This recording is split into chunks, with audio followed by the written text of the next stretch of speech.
Cerita novel romantis. Gadis simpanan sang tuan. Bab 70. Baju baru seperti saringan tahu.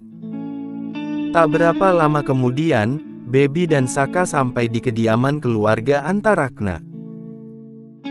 Di sana, seluruh keluarga itu sudah berkumpul, Papa Ardin dengan Mama Yanita, pun dengan Pram dan juga Sarah. Mereka baru saja datang, dengan berbagai macam oleh-oleh yang mereka bawa, untuk anak cucu mereka. Loli yang merupakan cucu bungsu menjadi perebutan sana-sini, karena tingkahnya yang lucu dan menggemaskan. Saka turun dari mobilnya, dan mengitari kijang besi itu untuk membukakan pintu untuk sang istri. Setelah berhasil keluar, sebelum Saka meraih tangan Baby, gadis itu justru melakukannya lebih dulu. Takut nyasar ke dekapan orang, ucap Baby sambil nyengir, sementara Saka kembali dibuat bertanya-tanya, sebenarnya Baby ini kenapa? Tak mau ambil pusing, keduanya melangkah beriringan, hingga mereka sampai di ruang keluarga. Semua orang menyambutnya antusias. Mama Yanita dan Sarah langsung mendekat ke arah Saka, cucu pertama mereka yang baru saja menikah. Cucu Oma yang ganteng, selamat ya sayang, akhirnya kamu menikah juga. Semoga pernikahan kalian langgeng, bahagia terus. Ucap Mama Yanita mendoakan pernikahan Saka dan Baby. Cepat-cepat memberi kita cicit, timpal Sarah membuat Saka tersenyum. Sementara Baby hanya bergeming dan menyipitkan matanya, memperhatikan interaksi mereka semua. Amin, ucap Saka. Makasih ya Oma, Opa sudah datang untuk menjenguk kita semua. Harusnya kita yang mengunjungi kalian, tapi malah terbalik. Sudahlah, sayang, tidak apa-apa. Ayo Baby, kita duduk, ajak wanita parubaya itu, menggandeng tangan Baby untuk bergabung bersama. Setelah menyapa semua orang, Saka duduk di samping Albert. Sementara Baby langsung diapit oleh kedua nenek suaminya, keduanya sama-sama membawa oleh-oleh. Mama Yanita menyerahkan terlebih dahulu satu paper bag ke arah Baby. Pakai baju ini di depan Saka ya, sayang. Soalnya ini salah satu cara supaya bisa memberikan kita cicit.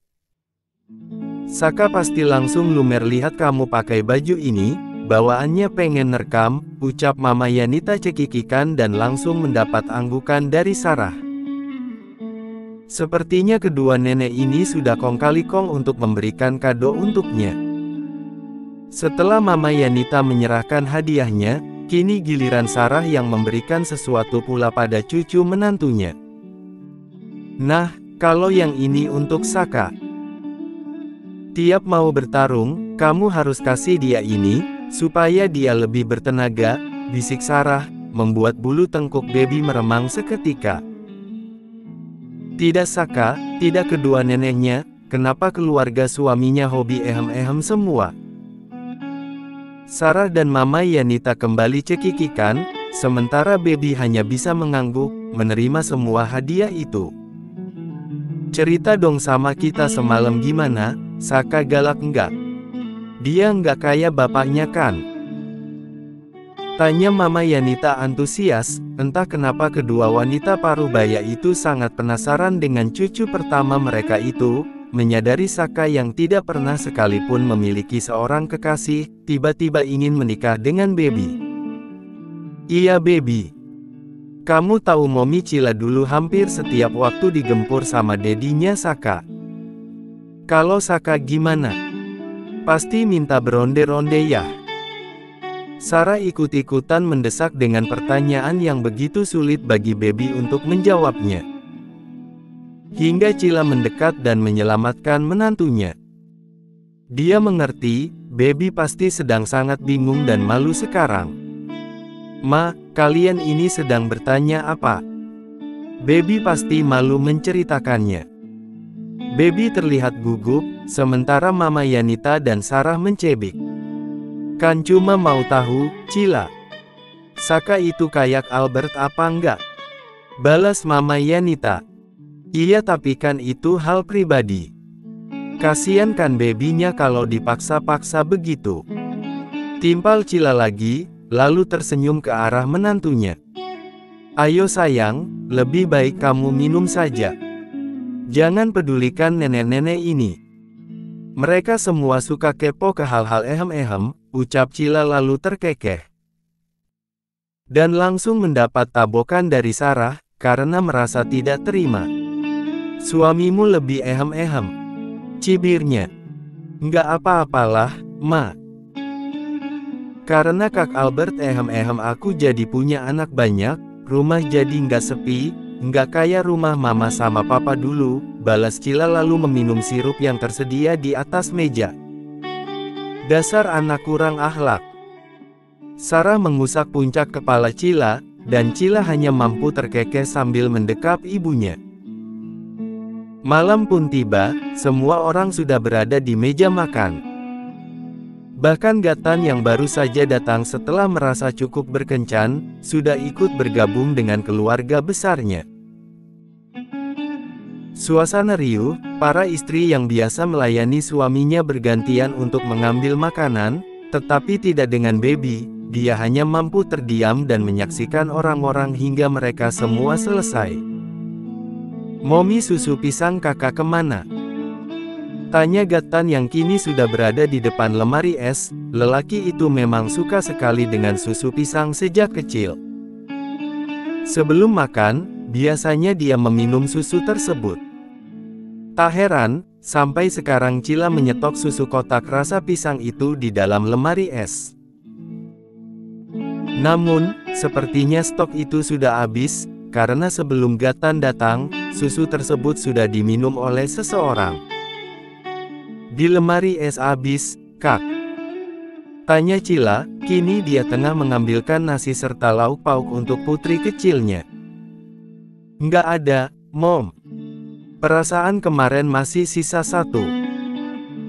Gatan melirik ke arah Loli, gadis itu nyengir kuda, membuat Gatan curiga.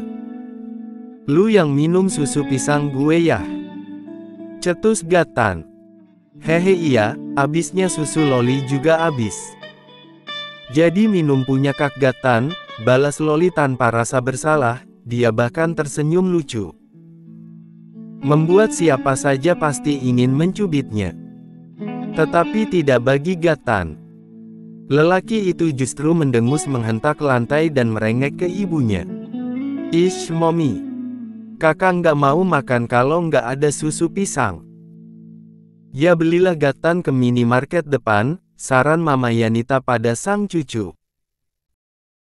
Sudah tidak heran, lelaki satu ini memang lebih manja, karena jarak lahirnya lebih jauh dari kedua kakaknya. Dulu, semua orang menyangka Gatan akan menjadi anak bungsu, tetapi nyatanya Cila hamil kembali dan melahirkan Gabino, dan dalam jarak 5 tahun kemudian, Cila kembali dinyatakan positif hamil, dan melahirkan cucu terakhir yang sesungguhnya. Yaitu Loli si milik Kitty. Nggak mau Oma, tolak Gatan masih di depan pintu lemari es. Dia terus merengek tak habis-habis. Lah kenapa, Kak? Kan deket dari rumah, Albert ikut buka suara untuk menenangkan putra ketiganya itu.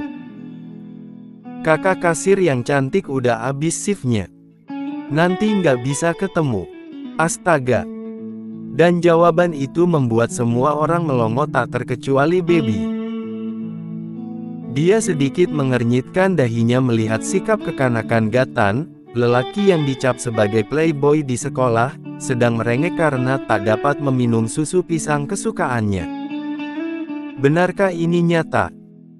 Dasar iya si Gatan, gede badan doang. Gadis itu melirik Saka yang duduk di sampingnya. Berbeda dengan yang lain, lelaki itu justru hanya fokus menatapnya dengan mengulum senyum. Baby terkejut, dia memundurkan wajahnya agar tidak terlalu dekat dengan Saka. Namun, Saka tak tinggal diam, dia kembali menggeser duduknya, dan tangannya mengunci Baby, menyilang di punggung kursi. Papa Ardin berdeham, membuat fokus kedua itu teralihkan. Baby mendelik dan refleks mendorong Saka, tetapi tangan Saka justru melingkar pada Baby. Cie-cie, Kak Saka mesra-mesra sama Kak Baby, suara Loli membuat semua orang yang ada di meja makan terkekeh. Papa nih, ganggu pengantin baru aja, sungut Mama Yanita pada sang suami. Semakin membuat tawa semua orang pecah. Sekaligus membuat pipi Baby merah merona, bak kepiting rebus. Sementara Cila sedang menenangkan putra ketiganya. Dia meminta salah satu asisten rumah tangga untuk membeli susu yang Gatan inginkan. Tak berapa lama kemudian, Mbak Puri yang dimintai tolong oleh Cila, datang dengan sekantong belanjaan berisi susu pisang kesukaan Gatan. Lelaki yang baru beranjak usia 18 tahun itu, langsung gembira, meminta 2 kotak susu sekaligus, dan melangkah ke meja makan. "Momi, Loli mau pisang Kak Gatan juga," ucap Loli, menengadahkan tangannya. Dengan mulut yang penuh dengan makanan. "Pisang gue. Enak aja." Cila mencubit pelan perut Gatan, lalu mengulum senyum ke arah Loli. "Ini untuk cantiknya, Momi." "Dia mah nggak cantik, Mom." Mak lampir cilik, tukang rusuh, rutuk Gatan yang masih terlihat kesal. Namun, bukannya marah Loli justru menjulurkan lidahnya, meledek Gatan. Melihat itu, Cila hanya bisa geleng-geleng kepala. "Kak Bino mau juga," sambung Cila, menawari Gabino yang sedari tadi diam, dan fokus pada makanannya. Gabino menggeleng. "Nanti aja, Mom. Kakak lagi lapar," jawab dia apa adanya. Pram yang duduk di samping bocah SMP itu, mengusap puncak kepala Gabino. "Habiskan makanannya, boy. Kalau kurang nanti opa ambilkan lagi." "Kalau Baby sama Saka gimana? Mau susu pisang juga enggak?" tawar Cila pada anak dan menantunya itu. Baby menggeleng, karena dia memang tidak menyukai segala jenis susu. Sementara Saka mengulum senyum ke arah sang ibu, lalu menggeleng samar. "Nggak perlu, Mom.